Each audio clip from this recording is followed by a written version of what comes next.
welcome to another Paragon's Favorite Stuff. My name is Drake Roberts, and in this series I show you all of the things that my partner Monique and I have found most useful aboard our 42-foot sailboat named Paragon. We're publishing these Paragon's Favorite Stuff videos about once a month, in addition to our regular story episodes that tell the ongoing story of our cruising life, voyaging all over the Atlantic. Basically, on Paragon's Favorite Stuff, if it's something that we've used aboard our boat and really liked, then we'll cover it here. If there's anything aboard our boat that you're interested in us covering, then just let us know in the comments below. In our last video, Mo showed you the recipe for her delicious Spanish bean soup. In case you missed that one, then you can click on the link right here to get caught up. In today's video, I'm going to show you the wonderful wood-burning stove that we've used to heat our boat every winter for the past 10 years.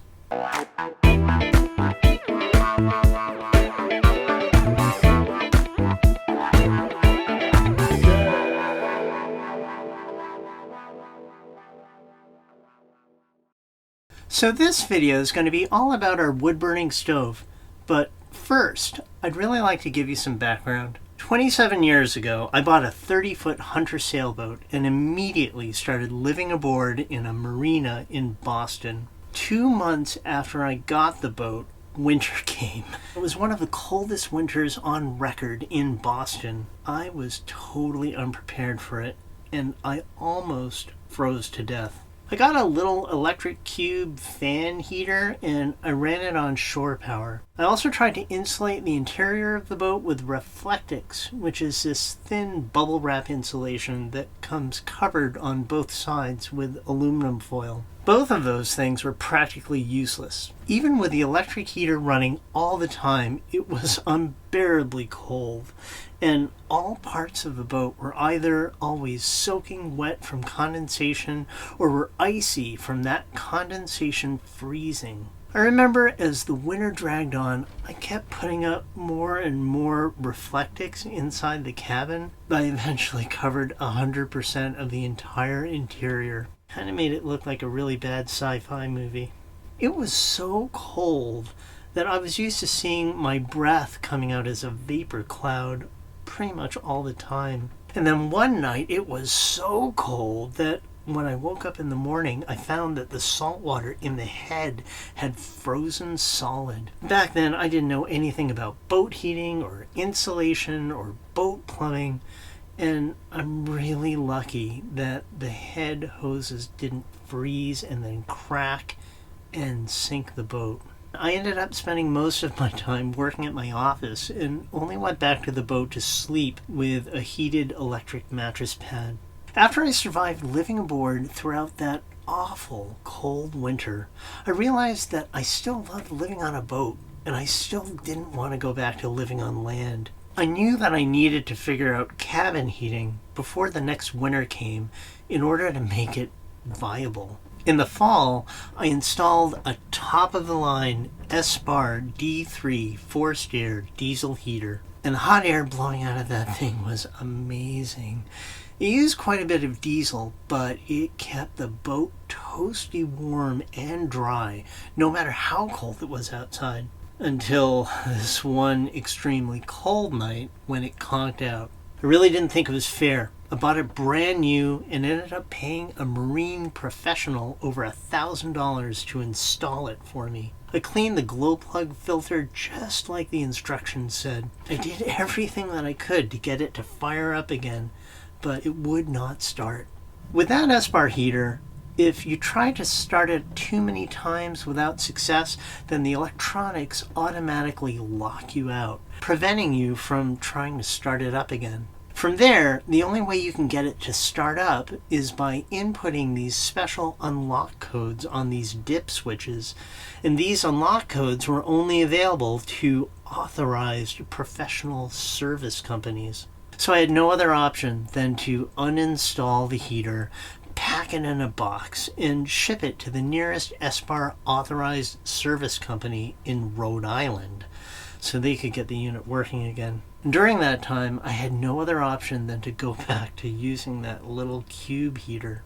A couple of years later, I sold the Hunter and I bought a larger West Sail 32. Once again, I bought another S-Bar heater, this time the bigger model, the D5. I made sure to keep up with all of the routine user maintenance, and it worked great for a couple of winters. But then in the third winter, it broke down, just like before. Once again, I had to ship it out to get fixed.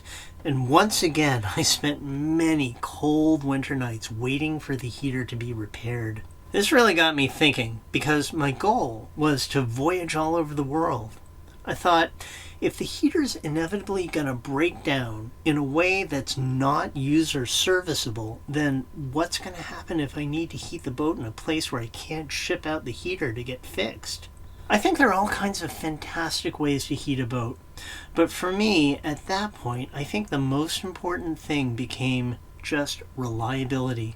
I wanted a way to heat the boat that I wouldn't have to worry about breaking down in the middle of the night. I think those S-Bar heaters may be great for light use, but if you're going to use it all day long, every day, all winter long, year after year, then it's eventually going to break down in a way that only a professional can fix. Years later, when I bought my current boat, a West Sail 42, I knew that I needed to get a heater and that it wasn't going to be an S-Bar forced air heater. After a lot of research, I finally decided to install a wood-burning stove. I did this for many reasons, but probably the most important thing to me was just reliability. I wanted something that I wouldn't have to worry about breaking down on a cold winter's night. I got this model right here. It's called the Little Cod, and it's made by Navigator Stoveworks in Washington State. It's made of cast iron that's coated with this green enamel, and it weighs 55 pounds. It works absolutely great at burning wood or peat, and it has this wonderful window here that you can watch the flames in. It's rated for up to 28,000 BTUs of heat, and it really is incredible just how much heat this stove can put out. On days when it's freezing outside, you can get a roaring fire going, and then if you stand in front of the stove, it feels like you're basking in the sun on a hot summer day. It's also wonderfully quiet, which is a huge plus in my book. Another big plus is that burning wood or peat can be an extremely economical way to heat a boat throughout a winter, especially if you get all the wood for free, as we have in many different countries in the past. We've used this stove to heat our boat all winter long, every winter, for the past 10 years. And while I definitely do have some major issues with the stove, I still think it's one of the best things I ever got for the boat. In this video, I'll show you how we make a fire in the stove, and in the process, I'll go over all of the things that we love about the stove and the things that we don't like about it at all. This stove was originally produced in 1917 and was designed to be used on fishing boats that were jigging for cod. I like that the stove is quite light when compared to other small cast iron stoves, and I really like that it's much wider than it is tall, so I'm not worried about it toppling over in heavy weather. The stove has 3 feet, which each have a groove in the bottom for a bolt that secures the whole thing to the base. Just installing the Little Cod stove was a massive job that took many weeks. There used to be a big hanging locker here, and I completely demolished that down to the bare fiberglass hull. Then we did all of this carpentry to build out the space for the stove and added these heat shields on the sides and underneath. The heat shields are made of a non-asbestos mineral board that's covered with sheet metal. There are instructions on how to make the heat shields that come in the manual with the Little Cod. In the process, I built a few new lockers. I made this one right here to store firewood, and this one right here to hold liquor bottles. That's our liquor locker. Finally, down here, I built this locker to hold accessories for the stove. We've got a whole bunch of things like this axe for chopping wood, and this shovel for shoveling ashes out of the stove, and these metal tongs come in very handy for moving stuff around in the stove. Also, we've got this bellows which comes in really handy for stoking the fire. I also had to install this 4-inch diameter flue exhaust pipe and drill out a 7-inch diameter hole in the ceiling for this deck iron fitting that the flue pipe attaches to. Let's go out on deck and take a closer look. Here's that deck iron. It's also made by Navigator Stoveworks, the same company that makes the Little Cod stove. When you make a fire, you're supposed to fill this trough in the deck iron with water to cool the chimney flue pipe. This is supposed to help absorb and dissipate the heat from the flue. I'll admit that over the years, we've had thousands of fires in the Little Cod stove without having that deck iron full of water, and it's never been an issue for us. I've checked the temperature all around the deck iron, on deck and on the ceiling, and it's never been hot enough to be of concern on our boat anyway. We never have a fire in the Little Cod when the boat's underway for a bunch of different reasons, but most importantly because I don't think it'd be safe at all to have a fire going in the cabin that was unattended while we were working the boat, especially if the boat was heeling or in rough conditions. So when we go sailing, we always take the chimney flue out like this. And then put this rubber bung in the deck iron hole to prevent water from entering the boat. It's a really tight fit, so I got this rubber hammer to whack the bung all the way in like this.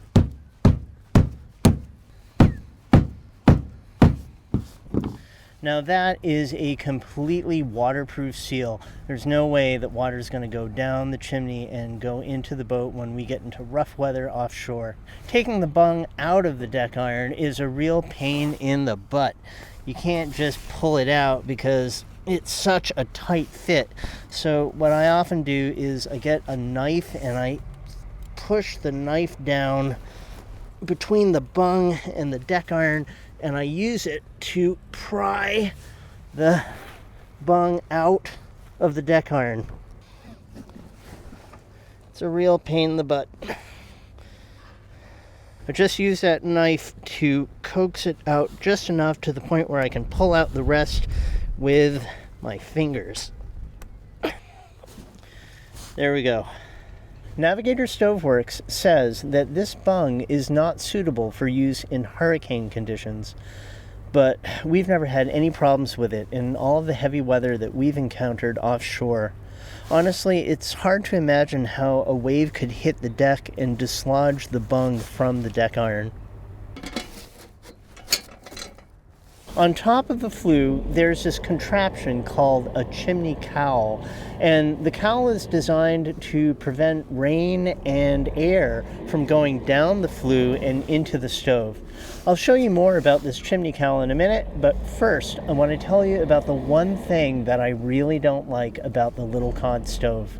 With the Little Cod, if a big gust of wind blows air down the flue, then there's no way to completely close up the stove to prevent that air from coming out of the stove and into the cabin. Some other cast iron stoves have a glass fiber rope seal around the door frame to prevent air from coming in or out of the stove when the door is closed. But as you can see here on the door of the Little Cod, there's no glass fiber rope seal. So even when the door's closed, there's still an air gap there. And if you get really bad downdraft, then smoke will come out of that crack.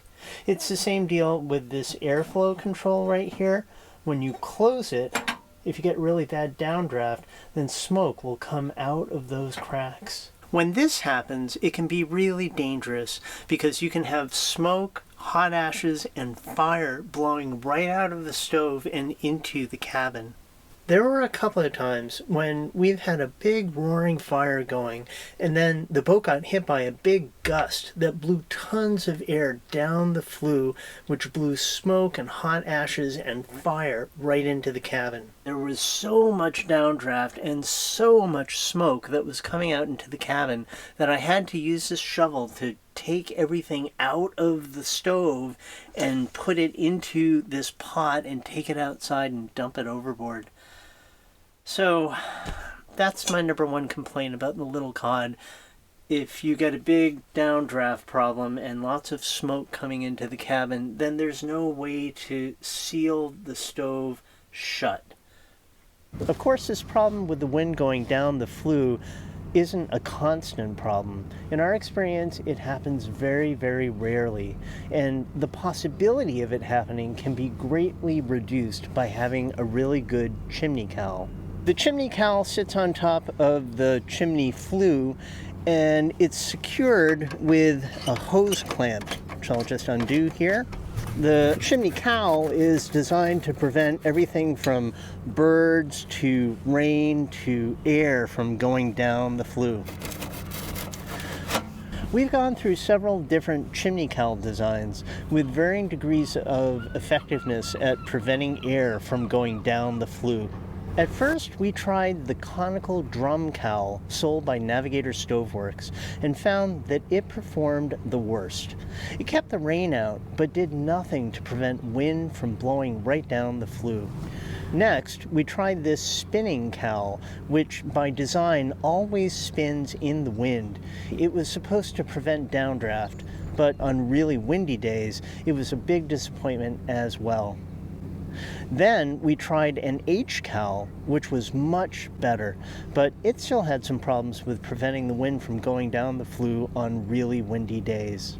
Finally, we found this spinning cowl, which freely rotates, and with this fin, it's always pointing directly into the eye of the wind, which keeps the exhaust part pointing away from the eye of the wind.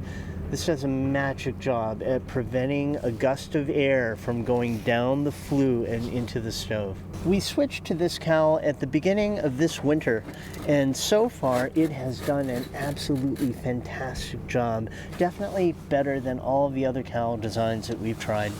And it's also much smaller than the other cowls that we've tried, so it's easier to stow in the sail locker when we go sailing. During the winter, I usually start a fire first thing in the morning, and then I feed it all day long. I usually let the fire peter out by the time we're heading off to bed, and then by morning the stove's cold and the boat's cold, and I get a new day's fire going first thing. Let me show you how I make a fire.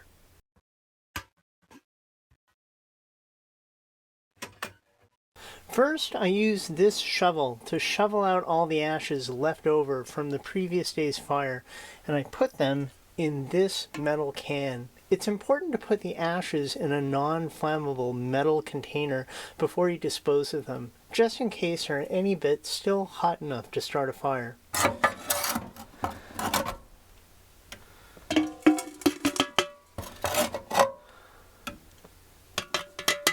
And then, of course, you have to make sure that the ashes in the can have completely cooled before you dispose of them. The glass window always gets completely covered with black soot just after a few hours of burning. So if you want to enjoy seeing the flames behind the glass, which we absolutely love to do, then you have to wipe the soot off the glass first. The easiest way to do this is by taking a wet paper towel and then dabbing it in some of the ashes, and then use that to scrub the glass clean. It only takes a couple of minutes.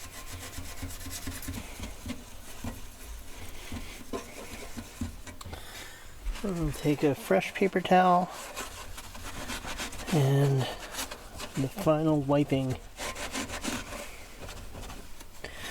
You might be able to see that the glass is cracked right here, so whoever buys this stove from us is going to have to replace this glass by removing these screws. More on that later. The directions that came with the stove say that you're supposed to keep 3/4 of an inch of dry sand in the bottom of the stove to protect the cast iron beneath it, and that when you empty the ashes, you're supposed to be careful not to remove the sand. We did that for about the first year, but then we just got tired of doing it and started skipping the sand. Honestly, I don't know if not having sand in the bottom has damaged our stove over the past 10 years, but it doesn't seem to have made any difference. You can easily get the fire started by using these inexpensive kerosene-saturated fire starter bricks, or just crumpled up pieces of newspaper. I actually prefer using the newspaper, so I'll show you that.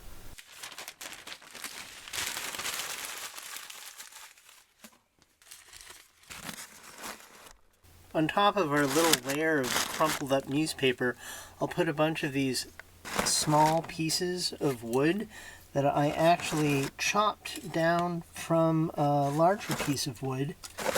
Put those in first.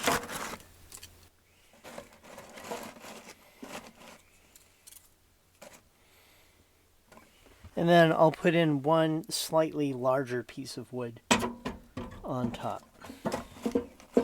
And that will get us started. On the front of the stove, there's this sliding air control doohickey thing. And if you pull it away from the stove, then you open up this gap here, allowing more air in, causing what's inside to burn faster.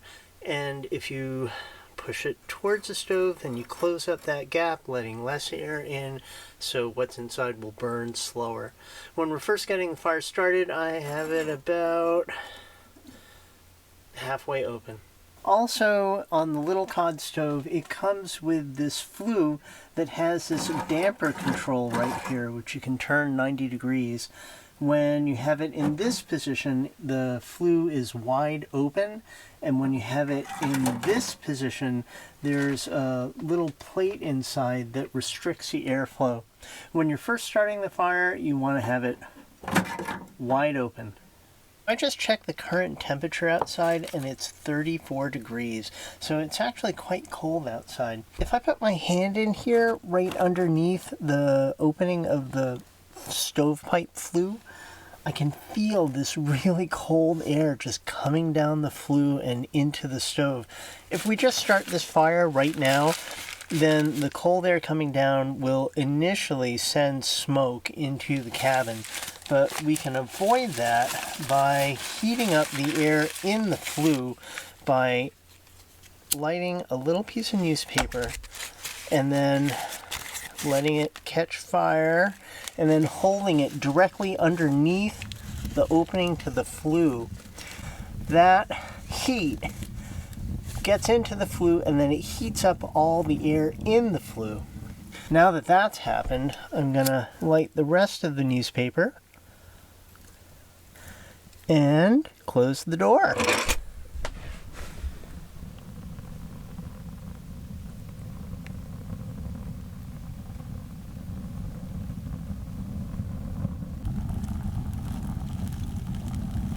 The smaller pieces of wood will catch fire pretty fast, and the flame from the smaller pieces will eventually catch the larger piece. We've got a fire going. Air is going in through the air control vent thing here, just going right in and then going out the flue. It's only been going for a few minutes now and it's already starting to give off a lot of heat. It just looks beautiful, it feels wonderfully warm, and even after 10 years, the novelty has not worn off. I absolutely love having a wood-burning stove. I love seeing the fire, just love everything about it. You can already see how the black soot is starting to cover this part of the glass right there because the flames are just going up on that part of the glass right now. Eventually this whole thing will be completely black, but for at least the first couple hours you've got this beautiful, beautiful fire to admire. We've been really happy using the Little Cod for all of our cabin heating for the past 10 years straight, every winter, all winter long, as we've been tucked away in marinas. To try to summarize all of the pros and cons, starting with the pros, the Little Cod is extremely reliable. It's not going to break down due to some sort of mysterious electronics failure. It's also wonderfully quiet. It doesn't have any fan going, and it doesn't have any sort of diesel combustion engine going. You just hear this sort of wonderful crackling sound from the wood burning and the the sound of the air going up the flue. It's not very loud. It's also fairly inexpensive to use, I think, when you compare it to other types of cabin heating. It just provides this wonderful, cozy, warm, dry heat. And being able to see the flame behind the glass just creates this wonderful, cozy ambiance that just makes the stove a joy to use. As far as the cons, you can't use a wood-burning stove when the boat's underway. We only use it for cabin heating when the boat's not going anywhere all winter long, tucked away in a marina. You also can't leave the boat when the stove's going. For safety reasons, you have to stay on the boat until the fire completely dies out. The Little Cod is also not an eco stove or low smoke emission stove, so depending on the conditions and depending on what you're burning in there, you might have a lot of smoke coming out of the chimney. And if you're in a marina with another boat right next door, that might not be the greatest thing. Also, as the ashes build up, there's no easy way to take the ashes out of the stove while the fire's going. And when you get a lot of ashes in there, the ashes can actually start to smother the fire by getting in the way of the air vent there. So we can use it all day long, but then we have to let it die down and then empty it and then start over again. Finally, there's the dreaded backdraft problem, where if the boat gets hit by a big gust of wind that's just at the right angle and it hits the chimney just right and sends air down the flue pipe, then there's no way to seal the stove to prevent smoke from coming out into the cabin. After 10 years of use, we finally decided, sadly, to sell our Little Cod. Let me show you what we're going to get instead. We're going to replace it with this brand new multi-fuel stove that we think will be vastly superior. But before I show you the brand new stove, I'd like to say thank you to our wonderful sponsor, Skillshare. Skillshare is an online learning community that has thousands of classes on a huge variety of topics. If there's a particular skill that you want to learn, then you'll probably find a class on it at Skillshare. Most of the classes are under 60 minutes long. Every class has a discussion forum where you can converse with other members and a project where you can submit your work for feedback. I just took another fantastic class called How to Film Solo Without the FOMO, Filmmaking Tricks for the One-Person Crew. The class was created by one of my favorite Skillshare teachers, Emmy Award-winning filmmaker Dan Liu. In the class, Dan Liu talks about some of the benefits of filming solo. She teaches 7 amazing different techniques for how to wear multiple hats at the same time when you're filming a production all by yourself. I've now taken several Skillshare classes by Dan Liu, and as usual, I found this class to be inspiring. I'm looking forward to using what I learned in the class in my upcoming video productions. New Skillshare classes are launched every week, so there's always something new to discover. What new skill would you like to learn? The first 1,000 people to click the link in our video description will get a free 1-month trial of Skillshare. Click on the link in the video description and start your free trial today. Here's a little look at our brand new stove, the Hobbit. It's made by Salamander Stoves in the United Kingdom, and it just got shipped to us here in Scotland a few days ago. There are a bunch of reasons why we think this stove will be a big improvement over the Little Cod. For starters, it's DEFRA approved, which means that it complies with regulations which allow it to be used in smoke control areas where wood-burning stoves would normally not be allowed. This stove actually burns up the smoke in a way so that no smoke comes out of the chimney, which our neighbors will be thankful for. It also has this thing called air wash technology, where somehow it routes flowing air over the inside of the glass door. This prevents the glass from getting covered with black soot every time you make a fire, which sounds pretty good to me. The Hobbit is also a multi-fuel stove, so for the first time, we'll be able to burn coal as well as wood. You adjust the airflow by turning this little knob right here, and then the air goes in through there and then up through a grate that makes up the entire bottom of the inside of the stove. So let me show you this. I think this is so cool. As I said, the air goes in through there and then up through a grate in the base. I'm just going to use this headlamp so you can see the grate better right there. The ashes also go down through that grate and then get collected in a pan underneath. So even if you have a big fire going, you can still take that pan out to dispose of the ashes. That's something that we had a real problem doing with the Little Cod. Also, if the ashes don't go down through that grate, if they kind of get stuck there, then you can use this tool to grab this little knob down here and then move it backwards and forwards. And what that does is it rotates the grate, which helps the ashes go down into the pan. But what I think I may like the most about this stove is that it appears that if the boat gets hit with a big gust of wind and air tries to force its way down the flue, then I think with these rope seals on the doors, there's another rope seal here, I think we'll be able to lock these doors shut in a way that's sealed up well enough so that smoke won't blow out into the cabin.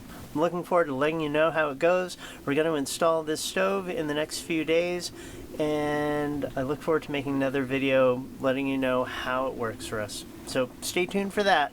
If you'd like more information about the Navigator Stoveworks Little Cod stove or the Salamander Hobbit stove, then check out the links that we've included in the video description. Again, if there's anything aboard our boat that you'd like us to cover in future episodes, then just let us know in the comments. Thanks for watching, and we'll see you in the next video.